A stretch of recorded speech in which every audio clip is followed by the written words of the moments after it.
পারে, আমার কঠিন শাস্তি হতে পারে, বড় ধরনের হয়রানির শিকার আমি হতে পারি, এটাকে আমি অত বড় চাপ অনুভব করিনি।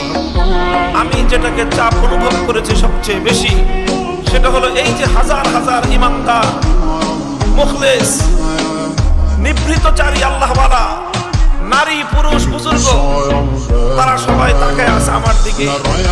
তাদের হৃদয়ের কামনা ছিল ও যেন ওর কথা, ওর ভাষা যেন নরম না করে। এই জিনিসটা আমি অনুভব করেছিলাম। তখন আমি একটা শপথ করেছিলাম, জীবন যেতে পারে, হকের কথা বলেছি, এই কথা আমি প্রত্যাহার করব না। তাহলে আমি কেন মাথা নত করব? হকের উপর থাকছি, মরলে জান্নাত। ওই বেটা বাতিলের উপর থেকে মরলে জাহান্নাম কনফার্ম। ও যদি মাথা নত করতে না পারে, হকের ঝান্ডাবাহী মাথা নোয়াতে পারে না, মাথা নোয়াতে পারে না।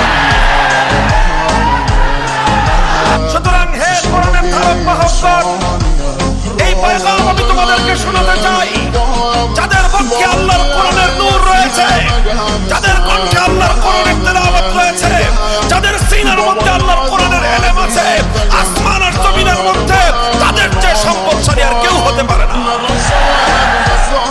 হে কোরআনের ধারকরা, সমাজে তোমাদের আচরণ এবং তোমাদের বিচরণ হবে এইরকম।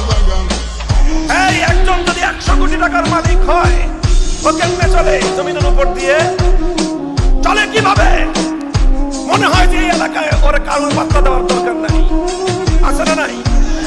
এই বেটা যে এলাকায় 1000 কোটি টাকার মালিক থাকে, পাশের বাসায় তুমি কোরআনের ধারক হও, তুমি এমন ভাবে চলবা যে 1000 কোটি টাকার মালিককে কোনবার টাইম আমার নাই।